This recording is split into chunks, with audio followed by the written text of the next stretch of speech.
Bismillahirrahmanirrahim. Assalamualaikum warahmatullahi wabarakatuh. Alhamdulillahirabbil alamin wassalatu wassalamu ala asyrafil anbiya'i wal mursalin sayyidina Muhammad wa ala alihi wa ashabihi ajma'in. Rabbi shrah li sadri wa yassir li amri wa hlul 'uqdatam min lisani yafqahu qawli. La ilaha illallah Muhammadur Rasulullah fi kulli lamhatin wa nafasin 'adada ma wasi'a ilmullah. Rabbi yassir wa la tu'assir ya karim. Amma ba'd. Para muslimin dan muslimat yang dirahmati Allah, alhamdulillah di episod pada kali ini, insya-Allah saya akan sama-sama mengongsikan satu persoalan khususnya pada ketika bulan Ramadan itu, iaitu mengenai dengan persoalan mandi wajib ketika berpuasa. Jadi para penonton sekalian, mandi wajib ni bukanlah sesuatu yang baru. Rasanya semua tadi pun tahu apa maksud mandi wajib ni. Kerana alhamdulillah memang semua juga sudah belajar kan mengenai dengan perkara ni. Tapi kita ni cuma refresh sedikitlah sekurang-kurangnya pada tajuk antara perkara-perkara yang menyebabkan kita ni mandi wajib ni. Pasal saya dah mendatangkan lagi takrifnya ataupun definisinya. Kerana saya tahu memang semua sudah pasti apa yang dimaksudkan dengan mandi wajib ni. Okey.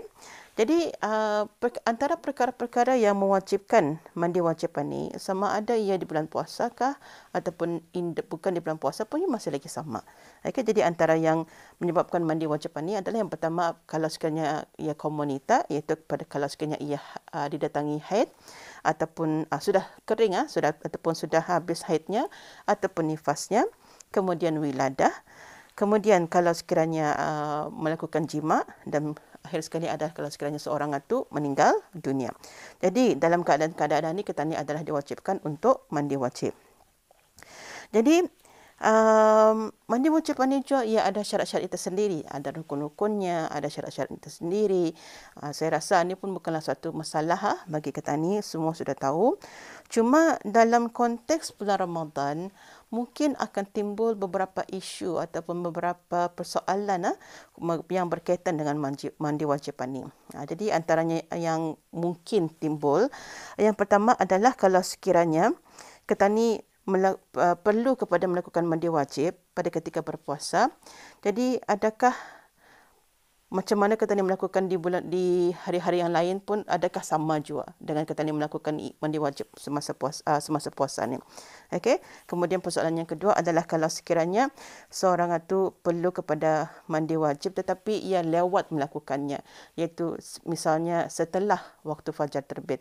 Jadi apabila seorang itu melakukan mandi wajib setelah terbit matahari ataupun setelah fajar terbit, iaitu masuk waktu subuh tu maksudnya, adakah ia dibolehkan berpuasa ataupun adakah puasanya tu batal kerana haidnya masih ada ataupun nifasnya dan sebagainya.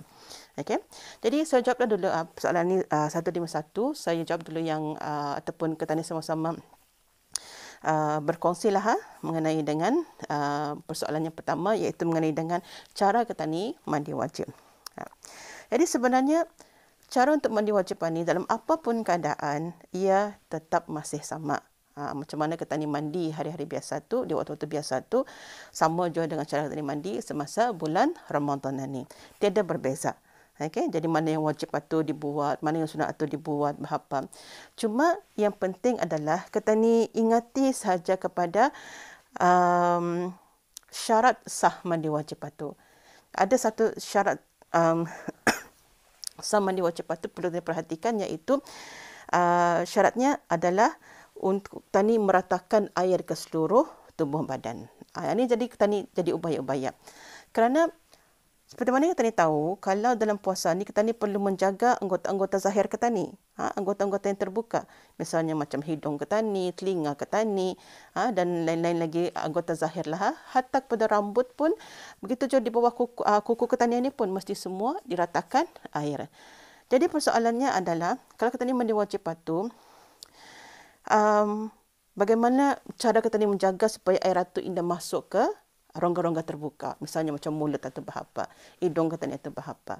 Jadi tadi dalam masalah ni sebisanya lah kalau kita ni mandi wajib ketika berpuasa tu, kita ni ubaya-ubaya sedikit. Jangan tah nyorang kita ni mandi tu seisi-isi mandi. Walaupun cuaca panas ke berapa, berhati-hati jua.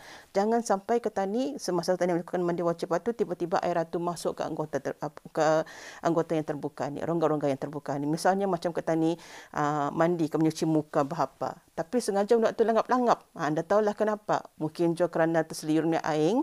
Tahulah ketani kalau bulan Ramadan ni apa-apa yang biasa tu ia akan menjadi luar biasa di masa berpuasa ni. Jadi cuma tu je kalau sekiranya kalau akan mandi. Mandi bukannya di kamar mandi tapi mandi di kolam. Kononlah special. Kononnya kira macam kan rata air tu diambil tah langkah mandi di kolam.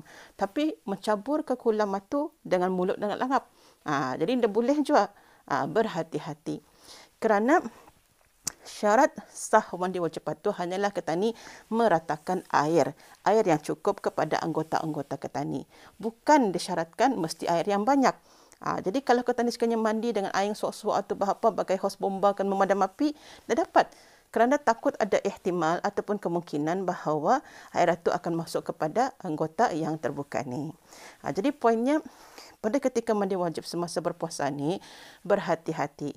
Apabila sampai kepada anggota-anggota yang zahir, artinya yang rongga terbuka, maka berhati-hatilah sedikit. Sama je macam sekiranya berudu semasa mandi wajib. Ada pernah sahabat Rasulullah SAW bertanya kepada baginda Rasulullah, macam mana akan berkumur-kumur, macam mana akan membersihkan hidung semasa berpuasa ni. Maka jawab baginda Rasulullah SAW bersederhana sahaja. Okay. Mungkin sebelum ni, dah tahulah orang itu kalau ia akan berkumur-kumur itu dengan sampai secawan kali ia akan berkumur-kumur itu mengurang-urahi mulutnya itu berapa. Tapi kalau masa berpuasa itu kurang-kuranglah sedikit. Kerana objektif kenapa kita ni berkumur-kumur itu hanyalah untuk menghilangkan ataupun untuk menyegarkan bau mulut itu. Okey? Jadi itu soalannya pertama. Macam mana kita ni membuat cara mandi wajib mandi ketika berpuasa? Adakah perlu sama jua ataupun berlainan? Jadi jawapannya tidak perlulah masih lagi sama, cuma upaya-upaya terutama sekali ketika meratakan air ke anggota-anggota yang terbuka. Okey. Kemudian bagi persoalan yang kedua, ini kalau sekiranya bagi seseorang itu ia sama ada ia dalam keadaannya junub ataupun mungkin kerana ia telah suci daripada haid ataupun nifas ataupun wiladah, kemudian perlu kepada mandi wajib ini. Tetapi disebabkan oleh sebab tertentu, maka ia dapat ataupun ia sampat untuk mandi wajib sebelum terbit fajar. Terbit fajar itu artinya kata ni sudah mula start puasa kan tu. Jadi macam mana dengan hukum mandi wajibnya? Adakah dibolehkan? Dan macam mana dengan hukum puasanya pada pagi itu? Adakah ia boleh kena berpuasa pada pagi itu? Jadi dalam situasi ini, bagi mereka yang ingin melakukan mandi wajib selepas daripada terbit fajar itu, maka ini ada masalah. Harus untuk ia melakukan mandi wajib itu mengikut kepada syarat-syarat yang tadi, mengikut kepada syarat-syarat sah puasa itu, mandi wajib itu. Dan kalau ia berniat sudah di malam itu bahawa esok harinya ia akan berpuasa, puasanya tetap sah. Jadi walaupun sekiranya seorang itu akhir time mandi wajib, katalah seorang wanita tu pukul 10 pagi baru ia realise bahawa haidnya sudah terhenti, maka pukul 10 pagi itu ia boleh mandi wajib itu. Dan kalau sekiranya pada malam sebelumnya ia sudah berniat bahawa esok kalau aku bersihnya aku akan puasa, itu boleh ia boleh memasang niat. Jadi kalau sekiranya niatnya sudah dipasangnya, maka ia boleh mandi wajib. Dan selagi mana ia indah melakukan apa-apa yang boleh membatalkan puasanya tu, ia masih boleh terus berpuasa pada pagi itu. Artinya anda perlu lagi kan berniat apa pagi itu. Anda perlu lagi ia akan menunggu esok harinya baru ia boleh berpuasa. Hari itu pun ia boleh terus berpuasa. Puasanya masih sah. Okey. Yang cuma indah sahnya adalah salatnya. Kerana ia masih lagi belum mandi wajib tu tadi.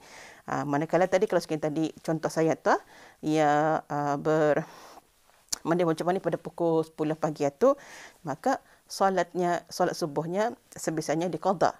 Hanya untuk kata ni, takut kata ni in the realize sebenarnya darah haid kata ni itu telah pun terhenti lebih awal lagi. Okey. Jadi mengenai dengan jawab persoalan yang tadi itu, Imam An-Nawawi ada memberikan pendapat juga bahawa seboleh-bolehnya kalau ada kesempatan ataupun lebih aula lah bahawa mandi wajib itu dilakukan sebelum terbit fajar. Ini untuk mengelakkan sebarang keraguan ataupun apa-apa buruk sangka dan sebagainya.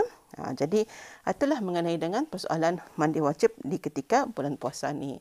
Jadi pertama, mandi wajib itu tetap berjalan seperti biasa. Cumanya hendaklah ubaya-ubaya. Jangan sampai air itu masuk ke dalam rongga-rongga tani yang terbuka. Kalau ia sengaja ke tani menghadapkan ke rongga terbuka, itu memang batal puasa ke tani. Lain lagi halnya tu jadi kotor pelang tu ya. Okey. Kemudian bagi mereka yang terlewat untuk melakukan mandi wajib, adakah boleh kena ia puasa pada pagi hari itu? Jadi jawapannya adalah boleh. Puasanya boleh, tapi yang cuma anda boleh adalah solatnya kerana ia belum mandi tadi ya. Jadi selagi belum mandi, solatnya belum lagi dapat, tetapi puasanya tetap sah. Wallahu a'lam bissawab. Jadi insya-Allah kita ni berjumpa lagi di siri yang seterusnya dengan tajuk yang lain juga. Maka sehingga waktu itu saya akhiri dengan wabillahi taufiq wal hidayah. Wassalamualaikum warahmatullahi wabarakatuh.